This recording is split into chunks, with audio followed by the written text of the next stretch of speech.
Kisah Nabi Muhammad. Bagian 133, gugurnya tiga pahlawan. Rasulullah bersabda, Zaid dan Ja'far telah diangkat kepadaku di surga di atas ranjang emas. Aku juga melihat ranjang Abdullah.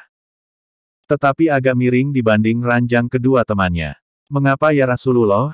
Tanya para sahabat keheranan. Sebab yang dua orang itu terus maju. Tapi Abdullah sempat agak ragu walau ia terus maju juga. Rasulullah tahu benar betapa penting dan berbahayanya perang kali ini. Karena itu beliau sengaja memilih 3 panglima perang yang pada waktu malam bertakorup mendekatkan diri kepada Allah. Sedang pada siang hari menjadi pendekar pejuang agama. 3 orang ini tidak berkeinginan kembali karena mereka bercita-cita mati syahid dalam perjuangan. Gelombang Khalid bin Walid menjadi komandan. Di Madinah kaum muslimin mendapat gambaran jalannya pertempuran dari wahyu yang diturunkan kepada Rasulullah. Beliau bersabda, Zaid mengambil bendera lalu dia gugur. Kemudian Ja'far mengambilnya dan dia pun gugur. Selanjutnya Abu Rawahah mengambilnya dan dia pun gugur. Air mata menetes menuruni kedua pipi Rasulullah. Setelah itu beliau bersabda lagi. Salah satu dari pedang Allah mengambil bendera itu dan akhirnya Allah memberikan kemenangan kepada mereka. Siapakah pedang Allah yang dimaksud Rasulullah? Di Mu'tah, Sabit bin Akram meraih bendera sambil berseru, saudara-saudara kaum muslimin. Mari kita mencalonkan salah seorang dari kita. Engkau sajalah. Tidak, saya tidak akan mampu. Kaum muslimin kemudian menunjuk Khalid bin Walid yang baru saja memeluk Islam. Khalid mengubah taktik dengan menimbulkan berbagai pertempuran kecil. Ia mengulur-ulur waktu sampai tibanya perang. Sementara itu Khalid bertempur dengan gagah sampai 9 pedangnya patah dan yang tersisa hanya sebatang pedang lebar model Yaman. Malam hari pun tiba, Khalid bin Walid segera menyusun pasukannya untuk menjalankan strategi baru. Keesokan harinya rencana Khalid itu membuat musuh gentar. Mereka melihat debu bertebangan tanda adanya pergerakan pasukan besar yang datang dari mana-mana di belakang pasukan muslim. Mereka mendapat bantuan besar, seru orang-orang Romawi. Padahal yang tampak sebagai gerakan pasukan besar itu adalah akibat strategi Khalid yang menarik pasukan depan ke belakang dan menaruh pasukan belakang ke depan pasukan yang berada di belakang. Mereka berpencar dan melakukan gerakan seolah-olah datang pasukan besar dari Madinah. Setelah bertempur dengan saling mengintip kekuatan, pelan-pelan Khalid bin Walid menarik mundur pasukannya dengan tetap mempertahankan susunan tempur. Pasukan Romawi pun mengundurkan diri dengan perasaan lega. Kalau 3.000 orang saja sudah sedemikian tangguh, apalagi jika pasukan bantuannya datang, demikian pikir mereka.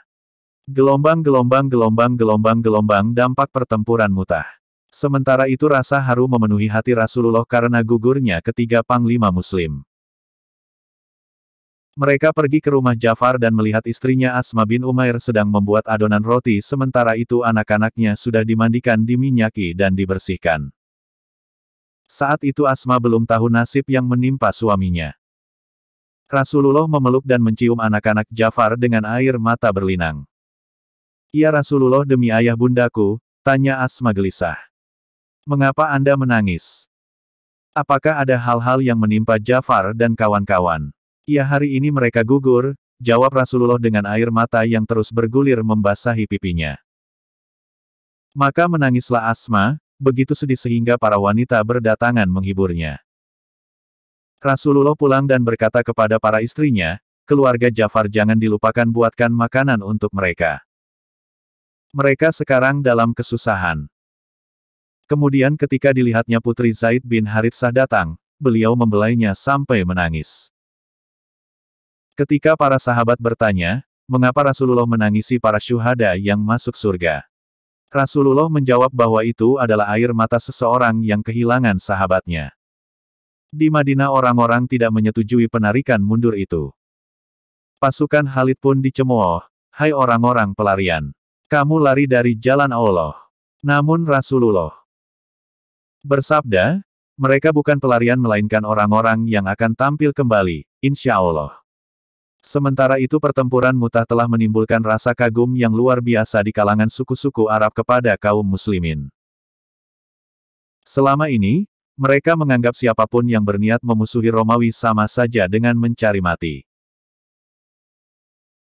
Namun melihat pasukan kecil Muslim mampu bertempur dan bisa mengundurkan diri tanpa kerugian besar membuat mereka yakin bahwa pasukan Muslim pasti mendapat pertolongan Allah dan pemimpin mereka benar-benar utusan Allah.